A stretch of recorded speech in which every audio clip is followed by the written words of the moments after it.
এক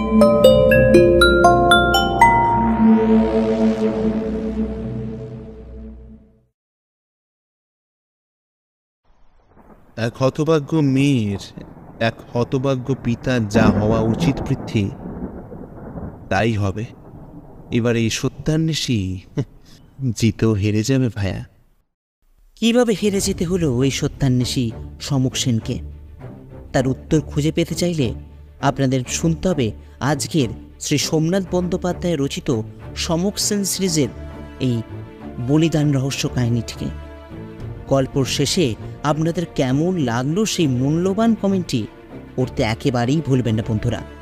সঙ্গে থাকুন আর শুনতে থাকুন রহস্য রোমাঞ্চের আজকের নতুন কাহিনী শ্রী সোমনাথ বন্দ্যোপাধ্যায় রচিত বলিদান রহস্য। সত্যবতীর এই মৌনতা একদিন গ্রাস করবে আমাদের জীবনযাত্রা সমুখ। কি করি বলো তো পৃথ্বী? তোমার মন কি কোনো সাধু বাবা বলেছেন 15 দিন মৌন ব্রত করলে আমার শরীর নাকি ভালো থাকবে। এবার ভেবে দেখো, যে সঞ্চিতার একটা হৃদয়স্পর্শী ডাকে এই সত্যান্বেষী প্রাণ বিগলিত হয়ে ওঠে, সাধু বাবার কথা অনুযায়ী সেটা নাকি বন্ধ রাখতে হবে। ভাবতে পারছো ভায়া? আমি অবাক হয়ে বলি, তুমি কেন কিছু বলছো না বলো তো সমুখ? বলিনি ভাবছো হে, কিন্তু সত্যি সঞ্চিতার এই নীরবতায় বেশ কাবু হয়েছেন আমাদের বন্ধুবর সমুখ। আমার এই রোম্যান্টিক বন্ধুটি যতবারই সঞ্চিতাকে প্রেমের দুকলি কবিতা বলতে যাচ্ছে তখনই কোনো উত্তর নেই। অতঃপর বেবাগিয়ে সত্যান্বেষী এখন সত্যহারা। তবে শুধু সমুখ নয়, সত্যবতী না কথা বলায় আমিও বেশ বিপাকেই পড়েছি। তাই এখন ভগবানই ভরসা। আজ সকাল থেকেই সমুখ আর আমি সোফায় বসে সময় কাটাচ্ছি। সমুখ প্রতিদিনের মতো সংবাদপত্রের মুখরোচক বিজ্ঞাপনগুলো মন দিয়ে পড়ছে, আর আমি খসড়া হাতে উপন্যাসের শেষটুকু লেখার চেষ্টা করছি। কিন্তু সমস্যা হলো, আমাদের দুজনেরই একবার কাজে মন দিচ্ছি বটে, কিন্তু বারে বারে চোখ চলে যাচ্ছে সঞ্চিতার দিকে। ঘরের মধ্যে এত নীরবতা সত্যি বলতে কি ভালো লাগছে না। লেখাটা শেষ হতেই আমি আমার ঘরের দিকে যাব, অমনি দরজা টোকা পড়ল। সমুখ আমায় বলে, পৃথ্বী, দরজাটা খোলো, রাখালবাবু এসেছেন। এই বলে সে আবারও সংবাদপত্রে নিজের মুখ ঢাকে। আমি গিয়ে দরজা খুলতে অবাক হয়ে যাই। সত্যি সত্যি রাখালবাবু দাঁড়িয়ে আছেন দরজার সামনে। ভদ্রলোক আমাকে দেখে বললেন, সমবাবু আছেন নাকি? আমি নিজেকে সামলে পড়লাম, হ্যাঁ হ্যাঁ আছে, আসুন ভেতরে আসুন। তারপর যে যার জায়গা বসার পর সমুখ বলে, এবার এই গরিবকে কিসের দরকার হলো রাখালবাবু? এই রাখালবাবু দন্ত বিকশিত একটা হাসি এসে বললেন, মানে কি যে বলেন মশাই, আপনি হলেন তারকা। সমুখ রাখালবাবুর কথা থামিয়ে বলে, আমি তো নেতাও নই আর অভিনেতাও নই, তাহলে তারকা হলাম কি করে রাখালবাবু? আপনার কাণ্ড কারখানা আর এই পৃথ্বীজিৎ বাবুর লেখনী, আর কি যে লুকিয়ে আছে বলুন তো সমুখবাবু? বেশ, সে তো বুঝলাম, কিন্তু এই অধমকে আপনার দরকার হলো কেন বলুন তো? রাখালবাবু কিছু বলতে চাচ্ছিলেন, এমন সময় সঞ্চিতা রাখালবাবুর জন্য কিছু জলযোগ এনে টেবিলের ওপর রাখে। রাখালবাবু সঞ্চিতাকে দেখে জিজ্ঞাসা করে, ও বৌমা, তুমি ভালো আছো তো? কিন্তু সঞ্চিতা কোনো উত্তর না দিয়ে রান্নাঘরে ফিরে যায়। রাখালবাবু অবাক হয়ে একবার আমার দিকে আর একবার সমুখের দিকে তাকিয়ে থাকেন। রাখালবাবুর এরকম অবস্থা দেখে সমুখ আমার দিকে চেয়ে একটা মুচকি হাসে। তারপর রাখালবাবুকে বলে, কিছু মনে করবেন না রাখালবাবু, আসলে সঞ্চিতা মানে আপনার বৌমার একটা মৌন ব্রত চলছে। মানে ঝগড়া নাকি মশাই? আরে না না, কোনো এক সাধু বাবা বলেছেন সঞ্চিতা 15 দিন মৌনব্রত করলে আমার বিপদ হবে না, শরীরটাও ভালো থাকবে। ভেবে দেখুন তো, যে বিপদ নিয়ে খেলা করে তার নাকি বিপদ হবে না। এটা শোনার পর আমরা তিনজন হেসে উঠি। অমনি রান্নাঘর থেকে বাসন পড়ার শব্দ আসে। সমক বৌঠানের তিক্ত মেজাজের আন্দাজ পেয়ে নিজেকে সামলে বলে, রাখালবাবু, এবার বলুন তো আপনার এখানে আসার কারণটা কি? রাখালবাবু চায়ের কাপে একটা শুকটান দিয়ে বলতে শুরু করেন, বুঝলেন মশাই, এই কলকাতা শহরে ক্রাইমের পরিমাণ খুব বেড়ে গেছে, আর তার চাপ এসে পড়েছে আমাদের মতন পুলিশদের ঘাড়ে। কেন, আবার কি হলো?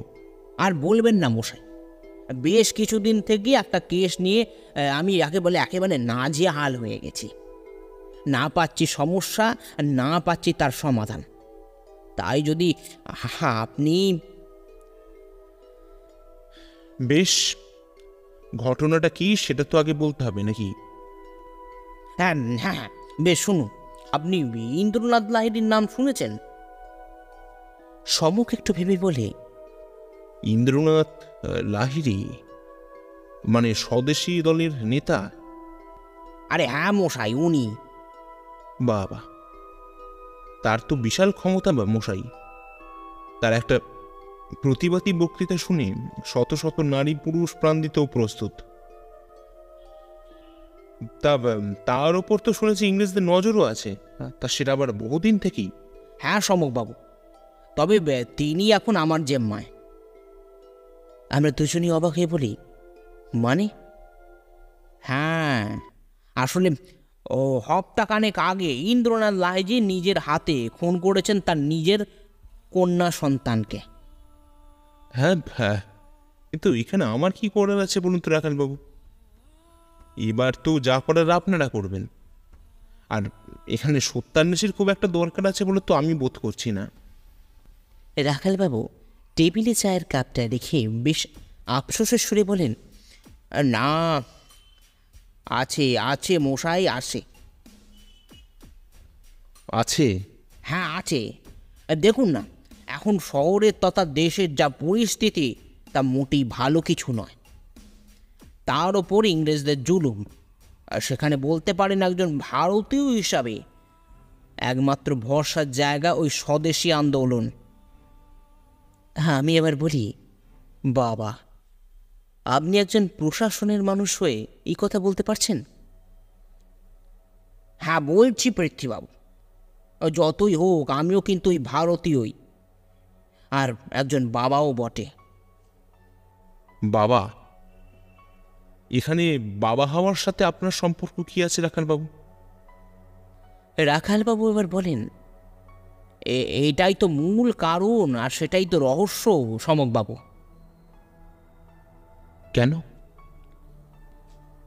আসলে ইন্দ্রনাথ বাবু নিজের মেয়েকে খুন করা বিষয়টা আমি মেনে নিতে পারছি না। যে মানুষ সারাটা জীবন বলিদান দিয়েছে দেশ মায়ের সেবার জন্য, যার মনে দেশের জন্য এত আবেগ, মানে সে কি করে মেয়েকে খুন করে বলুন তো সমকবাবু? আর সেই জন্যই আপনার কাছে। আর সেই জন্যই আপনি আমার সাহায্য নিতে এসেছেন, তাই তো? একদম ঠিক বলেছেন। দেখুন, যতই আমি দারোগা হই, আদতে কিন্তু আমি একজন বাবাও বটে। তাই আপনি যদি আমার হয়ে... বেশ, বুঝলাম, সে না হবে, কিন্তু ইন্দ্রনাথ বাবু কি বলছেন? তিনি যদি কিছু বলতেন তাহলে আজকে আপনার কাছে ছুটে আসার প্রয়োজনই ছিল না সমকবাবু। আদালতে তাকে যতবারই সত্যটা জিজ্ঞাসা করা হয় তিনি ততবারই উনি নিজে খুন করেছেন বলে চুপ করে যান। কিন্তু আমি জানি এর পেছনে নিশ্চয়ই কিছু একটা তিক্ত সত্যতার লুকিয়ে রয়েছে, যেটা ইন্দ্রনাথ বাবু প্রকাশ্যে আনতে চাইছেন না। সমুখ এবার একটা দীর্ঘশ্বাস ফেলে বলে, বেশ, বুঝলাম। কিন্তু আমি কি করতে পারি বলুন তো? যেখানে এক পিতা নিজে স্বীকার করছে যে নিজের হাতে সে তার কন্যা সন্তানকে খুন করেছেন, সেখানে আমার কিছু করার আছে বলতে আমি কিছু মনে করি না। কি বলা হয় পৃথ্বী? আমি একটু ভেবে বলি, দেখো সমক, আমি মানছি যে এখানে তোমার কিছু করার নেই, কিন্তু একটা জিনিস ভেবে দেখো তো, একজন বাংলা মায়ের সন্তান বেগরে প্রাণ হারাবেন, সেটা কি মেনে নেওয়া যায়? তার চেয়ে একবার চেষ্টা করেই দেখো না। সমক এবার আমার দিকে চশমার ফাঁক দিয়ে চেয়ে বলে, বেশ, পৃথ্বীজিৎবাবু যখন বলছেন তখন তো আমাকে একবার দেখতেই হচ্ছে ভাই। তাই ইন্দ্রনাথবাবু এখন কোথায় রাখালবাবু? রাখালবাবু এবার বলেন, উনি আমার হেফাজতেই আছেন, তবে বেশি দিন নয়, এই স্বাধীনতা দিবসের পরই হয়তো তাকে বিচারে তোলা হবে। সমক হতভম্ব হয়ে বলে, ওমা, এই যে খুব কম সময়ের ব্যাপার, তারই মধ্যে। কথা বলতে গিয়ে থেমে যায় সমক, তারপর কি সব ভেবে বলে, বেশ, আজ বিকালে আমরা দুজন গিয়ে ওনার সঙ্গে কথা বলতে পারি। আলবাত পারেন মশাই, আর আমাকে শান্তিও দিলেন মশাই। তাহলে আমি চলি, বিকালে দেখা হচ্ছে। এই বলে রাখালবাবু চলে গেলেন। আমি দেখলাম সমক গুম হয়ে চেয়ারে বসে থাকতে। আমি বললাম, কি হয়েছে সমক, কোনো অসুবিধা? সমক আমার থেকে ফিরে বলে, পৃথ্বী, এই ইন্দ্রনাথ লাহিড়িকে তুমি চেনো? হ্যাঁ, সংবাদপত্র অনুযায়ী স্বদেশী আন্দোলনের কথা তো বের হয়, কিন্তু এমন প্রশ্ন কেন করছো বলো তো? কিসের প্রতিবাদ জানো? না, সঠিক বলতে পারবো না। বঙ্গভঙ্গ রোধের চেষ্টায় আছে ভাই। বহুদিন থেকেই ইংরেজদের নাকে দড়ি দিয়ে ঘুরিয়েছেন ওই ইন্দ্রনাথ বাবু, কিন্তু এমন কি হলো যার জন্য নিজের মেয়েকে খুন করতে হলো? সেটা তো আমি বলতে পারবো না ভাইয়া, তবে ওনাদের মতন সংগ্রামীদের প্রাণ বাঁচানো কিন্তু আমাদের কর্তব্যের মধ্যেই পড়ে। সমক এবার একটা সিগারেট ধরিয়ে বলে, হ্যাঁ, সেটা একদম সত্যি কথাই বলেছো পৃথ্বী। তারপর জানলার সামনে গিয়ে নিজের মনে মনে কিছু বিড়বিড় করতে থাকে। আর সকাল সকাল আমি আর সমক গিয়ে পৌঁছালাম রাখালবাবুর কাছে, রাখালবাবুর থানাতে। আজ যে সমককে খুব উৎসাহী লাগছে, তবে ব্যাপারটা যে শুধুমাত্র রহস্য উন্মোচনের নেশায় তা কিন্তু বলা যায় না। একজন সংগ্রামীর সঙ্গে আলাপচারিতা করতে সমক আজ উদ্গ্রীব, সেটা আমি খুব ভালো করে বুঝতে পারছি। তবে আমার একটু সংশয় রয়েই গেছে, কারণ একজন উনি বাবাকে কী রূপে বিবেচনা করব সেটা বুঝতে পারছি না, আর হয়তো বোঝার চেষ্টাও আমি করতে চাইছি না। রাখালবাবু আমাদের চেয়ারে বসতে বলে থানার ভেতরে লকআপের দিকে গেলেন। সমককে লক্ষ্য করলাম চেয়ারে বসে থাকলেও একটা উদ্গ্রীব ভাব ক্রমাগত তাড়া করে বেড়াচ্ছে তাকে, ক্রমাগত তাকিয়ে আছে রাখালবাবুর পথের দিকে। মিনিট সাতেক পর রাখালবাবু এক অপরাধীকে সঙ্গে নিয়ে ঘরে প্রবেশ করেন। এটাই যে ইন্দ্রনাথবাবু সেটা বলে দিতে লাগে না। সমক চেয়ার ছেড়ে উঠে দাঁড়িয়ে নমস্কার জানায় ইন্দ্রনাথবাবুকে। আমিও অবশ্য সভ্যতা জানাতে কুণ্ঠিত বোধ করিনি। তারপর আমরা যে যার চেয়ারে গিয়ে বসলাম, সমক আর আমি পাশাপাশি, আর আমাদের ঠিক উল্টো থেকে ইন্দ্রনাথবাবু, আর রাখালবাবু নিজের চেয়ারে গিয়ে বসলেন। সমক এবার ইন্দ্রনাথবাবুর দিকে তীক্ষ্ণ দৃষ্টি ফেলে বলে, কেমন আছেন ইন্দ্রনাথবাবু? ইন্দ্রনাথবাবু সমকের প্রশ্নের কোনো উত্তর দিলেন না, মাথা নিচু করে বসে রইলেন। সমক আবারও জিজ্ঞাসা করল, আমি সমক সেন, এক সত্যান্বেষী। রাখালবাবু আমাকে নিযুক্ত করেছেন। এবার ভদ্রলোক মাথা তুলে বললেন, কেন? আসলে রাখালবাবুর মনে হয় আপনি নির্দোষ, তাই সেটা প্রমাণের ভার তুলে দিয়েছেন আমার কাঁধে। কে বলে আমি নির্দোষ? আমি আমি নিজের হাতে খুন করেছি আমার মেয়েকে।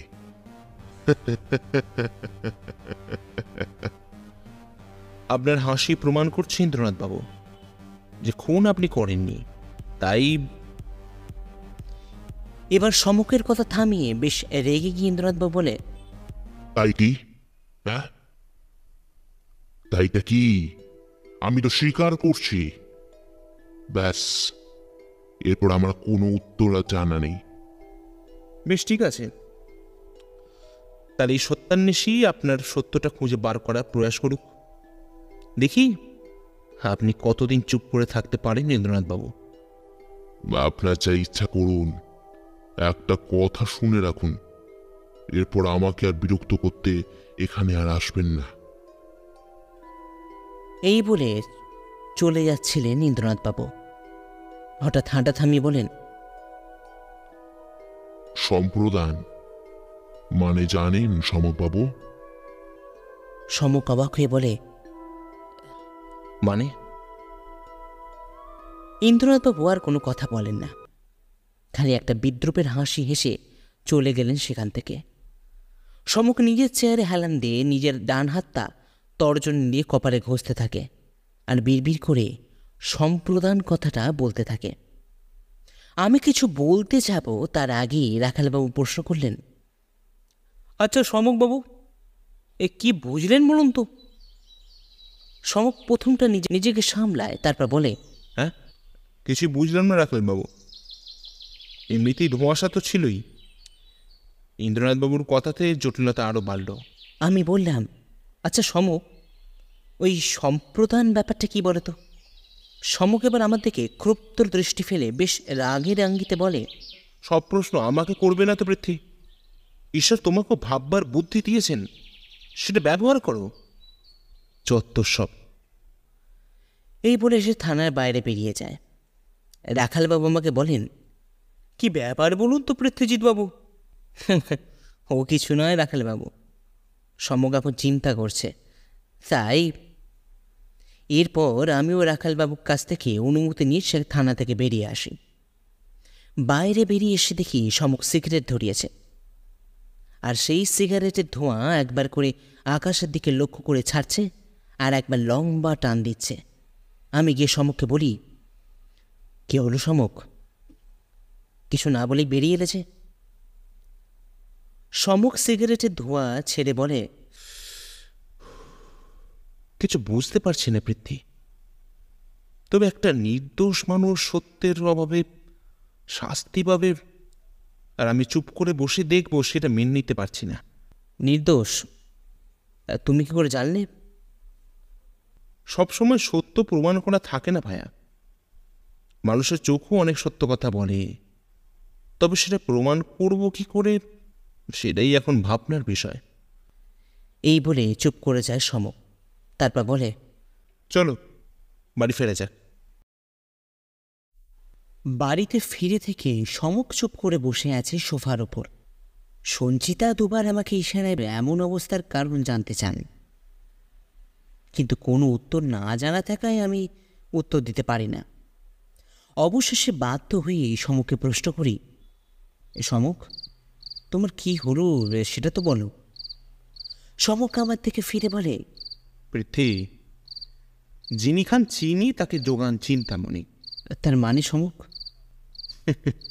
ছাড়ো এসব, এখন আমার কটা প্রশ্নের উত্তর দাও দেখি। বলো না।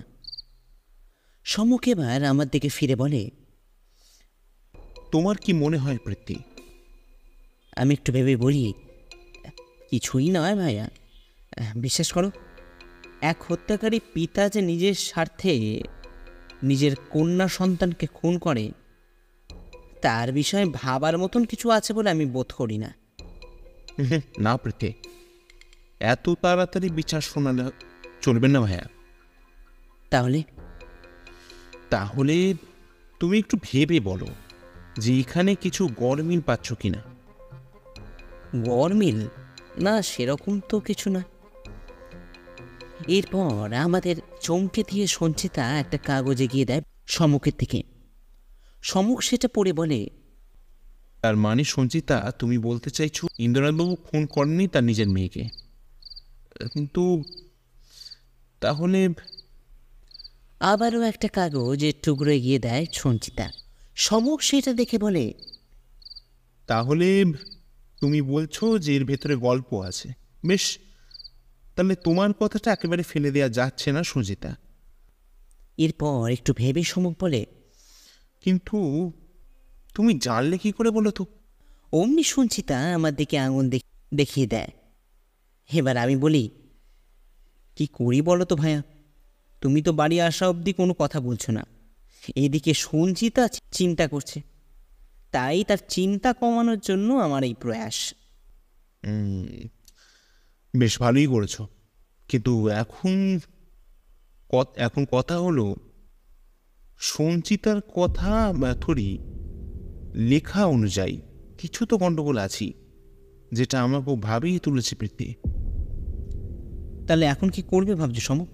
একটু পুরাতন কিছু বন্ধুদের সঙ্গে যোগাযোগ করতে হবে ভাইয়া। বিকালে আমি চেয়ারে বসে গীতাঞ্জলি পাতা উল্টাচ্ছি। সঞ্চিতা সমক বারান্দায় দাঁড়িয়ে আছে।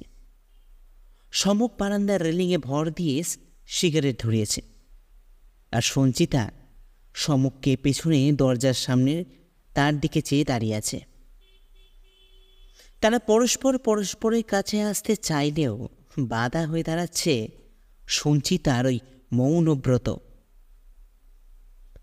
সকাল থেকেই সমককে বেশ অশান্ত লাগছে, যেন অনেক কিছু পাওয়া থমকে গেছে একটা না পাওয়ার কাছে। আমি বইটা পড়ছি বটে, কিন্তু বারে বারেই মনে হচ্ছে সমক কীভাবে সত্যের সন্ধান করবে, যেখানে না আছে কোনো ক্লু, আর না আছে ইন্দ্রনাথবাবুর বাঁচার ইচ্ছা। কিন্তু এটা সত্য যে ইন্দ্রনাথবাবু মিথ্যে কথা বলেছেন। তিনি এমন কিছু জানেন বা এমন কিছু লুকোতে চেষ্টা করছেন যেটা প্রকাশ্যে এলে অনেক ক্ষতি হয়ে যেতে পারে। এসব বসে বসে ভাবছি, এমন সময় ঘরে বসে লক্ষ্য করলাম সঞ্চিতা সমকের কাঁধে হাতটা রাখল। অমনি সমকও নিজের হাতটা এগিয়ে দিয়ে চেপে ধরল সঞ্চিতার হাতটাকে। এতক্ষণ এটারই দরকার ছিল আমার বন্ধুটির, সঞ্চিতার একটা সত্যের পরশ। আমি মনে মনে ভাবলাম, সমক নিজেকে যতই সত্যান্বেষী বলুক না কেন, সমকের সত্যান্বেষণের শক্তি কিন্তু ওই সঞ্চিতা। সেই বিকালের পর থেকেই সমকে আর দেখা যাচ্ছে না। বৌঠান লিখে জানান কিছু দরকারি কাজে সমক বাইরে গেছে। আমি নিজের ঘরে বসে কাজে ব্যস্ত থাকায় সমক আমাকে বিরক্ত করেনি, তাই সে একাই চলে যায়। আমার তো মনে হয় যা সে কথা। এখন মূল কথা হলো সমক গেল কোথায়। ঘড়ির দিকে তাকাতে দেখি রাত 8টা বেজে গেছে। সমকের এমন কাণ্ড কারখানা দেখে ভারী রাগ হয়। এমনিতেই শহরের পরিস্থিতি খুব একটা যে ভালো তা তো একেবারেই নয়, আর তার ওপর সমকের শত্রুর তো আর অভাব নেই। এমন বেয়াক্কেলে কাজ কেন যে করে সমক কিছু বুঝতে পারি না বাবা। আর ঘণ্টাখানে কেটে গেল। আমি ঘড়ির দিকে তাকিয়ে দেখি রাত 9টা 15 বাজে। সঞ্চিতার মুখ দেখে মনে হচ্ছে সে খুব চিন্তায় পড়েছে। আর সঞ্চিতা কেন, আমার কি চিন্তা কম হচ্ছে নাকি? ভাবলাম একবার রাখালবাবুকে ফোন করে দেখি, কিন্তু যদি কিচ্ছু তিনি সমকের খবর দিতে পারেন। আমি ফোন করতে যাব, অমনি দরজায় কলিং বেলটা বেজে উঠল। আমি গিয়ে দরজা খুলতে দেখি সমক দাঁড়িয়ে। আমি কিছু জিজ্ঞাসা করতে যাব, অমনি সে বলে ওঠে, এখন কিছু জিজ্ঞাসা করুন না পৃথ্বী, খুব খিদে পেয়েছে। তারপর সঞ্চিতার দিকে তাকিয়ে বলে, সঞ্চিতা, আগে একটু খেতে দাও, আজ খুব পরিশ্রম গেল। এই বলে সে নিজের ঘরে চলে যায়। রাতে খাওয়া দাওয়া শেষ করেই আমরা সোফায় বসে আছি। সমক রেডিওটা নেড়ে চেড়ে দেখছে, আর সঞ্চিতা তাকিয়ে আছে সমকের দিকে। এবার আমি জিজ্ঞাসা করি, কি হলো সমক, এতক্ষণ তুমি কোথায় ছিলে? সমক রেডিওটা ঠিক একইভাবে দেখতে দেখতে বলে, থানায় ছিলাম ভাইয়া। আমি চমকে উঠে বলি, থানায়? কেন? শুধু থানা নয়, প্রথমে যাই উপেন্দ্রর কাছে, তারপর থানায়। উপেন্দ্র মানে সেই বিপ্লবী পুত্র? একদম ঠিক বলেছে লেখক মশাই। আসলে সে এককালে আমার প্রিয় বন্ধুও ছিল, তাই। এই বলে চুপ করে যায় সমক। এরপর যেটা ঘটে তার জন্য আমি অন্তত প্রস্তুত ছিলাম না। সঞ্চিতা সমকের হাত থেকে রেডিওটা কেড়ে নেয়। তারপর সমককে চোখে চোখে কিসব ইশারা করে। এরপর সমক বলতে শুরু করে। আসলে উপেন্দ্র হলো আমার বাল্যবন্ধু। ছোটবেলায় আমরা একসাথে পড়াশোনা করতাম। পরে আমি চলে আসি সত্যান্বেষণের কাজে, আর সে চলে যায় মুক্তিযোদ্ধায়। কিন্তু এখন তার সাথে তোমার কি দরকার পড়লো হে সমক? সমক এবার একটা মুচকি এসে বলে, পৃথ্বী, তুমি হয়তো আমার পুরো কথাটা শোনোনি। উপেন্দ্র একজন বিপ্লবী। বঙ্গভঙ্গ রোধের চেষ্টায় সেও কিন্তু একজন বাংলার সৈনিক। তাহলে তাকে পেলে কোথায় সমক? সেটা বড় কথা নয় পৃথ্বী। জিজ্ঞাসা করো তার সাথে দেখা করার কারণটা কি। বেশ, হ্যাঁ সেটি বলো না। বেশ, শোনো। এই বলে সমক নিজের কোমরে হাত রেখে ঘরের মধ্যে পায়চারি করতে করতে বলতে শুরু করে। দেখো পৃথ্বী, প্রথম থেকেই জানতাম যে ইন্দ্রনাথ বাবু একজন বিপ্লবী দলের নেতা। তাই তিনি অত সহজে পুলিশের কাছে নথি স্বীকার করতে পারবেন না। তাই আমি ঘুরপথের কথা ভাবি।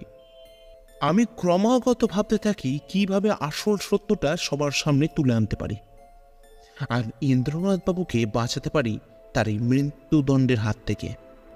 তাহলে বাঁচাতে পারলে নাকি? পারলামও আবার পারলামও না। মানে? আসলে আমি উপেন্দ্র থেকে যে তথ্য পাই তাতে আমি সম্পূর্ণ অবাক হয়ে যাই। আসল কথা শোনার পর যে আমি কি সিদ্ধান্ত নেব সেটা ভাবতে পারছিলাম না। তাই থানায় ইন্দ্রনাথবাবুর সঙ্গে দেখা করতে চলে যাই। আমি এবার অবাক হয়ে বলি, কি সত্য সমক? সমক এবার নিজের পায়চারি থামিয়ে মাথা হেঁট করে বলে, ইন্দ্রনাথবাবু সত্যি সত্যি নিজের মেয়েকে খুন করেছে ভায়া। আমি চেয়ার ছেড়ে দাঁড়িয়ে উঠে বলি, দেখলে সমক, আমি বলেছিলাম না? এরা কিভাবে যে দেশের... দাঁড়াও পৃথ্বী, দাঁড়াও। আমার কথাটা আগে সবটা শেষ করি, তারপর নয় তুমি কোনো তোমার মন্তব্য পেশ করো। নাহলে পরে পস্তাতে হতে পারে ভায়া। আমি আবারও চেয়ারে বসে পড়ে বলি, কিসের সত্য আর বলবে বলো তো সমক? পৃথ্বী, দেশের স্বার্থে একটা গুরুত্বপূর্ণ নথির দরকার হয়ে পড়ে ওই ইন্দ্রনাথবাবু আর তার দলবলের। কিন্তু সমস্যা হলো ওই নথি পাওয়া যাবে এক ইংরেজ উচ্চপদস্থ সাহেবের কাছে। কিন্তু এবার এখানে প্রশ্ন হলো, বিড়ালের গলায় ঘণ্টাটা বাঁধবে কে? তেনারা খোঁজ লাগান যে সেই সাহেব হলেন একজন লম্পট এবং নারী পরায়ণ। প্রতি রাতে এক নির্দোষ বালিকার সর্বনাশ হয় ওই সাহেবের হাতে। তাই তারা ঠিক করে কোনো এক বিপ্লবী বোনকে সাহেবের কাছে পাঠাতে হবে, যাতে সে গুরুত্বপূর্ণ নথি নিয়ে আসতে পারে, অতঃপর প্রাণ হরণ করতে পারে ও সাহেবের। কিন্তু ঘটনাচক্র কোনো নারী যেতে সেখানে রাজি হয় না। উপরন্তু ইন্দ্রনাথবাবুকে অপমানও করতে থাকেন। পিতার অপমান সহ্য করতে না পেরে ইন্দ্রনাথবাবুর কন্যা মানে রেবতী রাজি হয় এই কাজটা করার জন্য। এমন এক সমস্যার মধ্যে পড়ে যান যে ইন্দ্রনাথবাবু যে মেয়েকে বাধা দিতেও পারবেন না। তাই এক রাতে নিজেরা সেই ইংরেজ সাহেবের সামনে ছদ্মবেশে নিজের চরিত্রকে বাজি রাখে রেবতী। ইন্দ্রনাথবাবুরা বাধা দিতে গেলেও অনেক দেরি হয়ে যায় ভায়া। ততক্ষণে রেবতী যা সর্বনাশ হওয়ার তা হয়েই গেছে। বিপ্লবীদের হাতে পেয়ে সাহেবের তো মৃত্যু ঘটে ঠিকই, কিন্তু এক বিপ্লবী পিতা মেনে নিতে পারেননি যে তার মেয়ের গর্ভে যে সন্তান জন্ম নেবে তা এক শত্রু সাহেবের সন্তান। তাই এক রাতে বলতে পারো বাধ্য হয়েই হত্যা করেন রেবতীকে। এই বলে সমক জানলার সামনে গিয়ে দাঁড়ায়। আমি এবার প্রশ্ন করি, তাহলে এখন কি হবে সমক? সমক সিগারেটের একটা টান দিয়ে বলে, এক হতভাগ্য মেয়ের এক হতভাগ্য পিতার যা হওয়া উচিত তাই হবে পৃথ্বী। এবার এই সত্যান্বেষী জিতেও হেরে গেল ভায়া। আমি লক্ষ্য করলাম বাইরে রাস্তার আলোতে যেমন বৃষ্টির ধারা নেমে এসেছে, তেমনি সিগারেটের ধোঁয়ায় ঢাকা সমকের চোখ থেকেও নেমে আসছে এক পিতার হাহাকার। সমকের চশমার তলা থেকে জল গড়িয়ে পড়ে চলেছে। সত্যি এই বীর বিপ্লবীদের অমর এই দানের কথা কেউ হয়তো কোনোদিন মনেও রাখবো না আমরা, নাকি ভুলে যাব কিছু সময়ের জন্য আসা ওই কালবৈশাখীর মতন। এবার লক্ষ্য করলাম কখন যেন দুফোঁটা জল গড়িয়ে পড়েছে আমার চোখ থেকে। আর সঞ্চিতা নিজের আঁচল দিয়ে চোখ মুছতে মুছতে ঘরের ভেতরের দিকে চলে যায়। এতক্ষণ আপনারা শুনছিলেন শ্রী সোমনাথ বন্দ্যোপাধ্যায়ের রচিত গল্প সমকশন সিরিজের নতুন একটি কাহিনী, বলিদান রহস্য। গল্পটি আপনাদের কেমন লাগলো সেই গুরুত্বপূর্ণ মন্তব্যটি করতে ভুলবেন না বন্ধুরা। সঙ্গে থাকবেন আর সঙ্গে রাখবেন রহস্য আর রোমাঞ্চ। নমস্কার।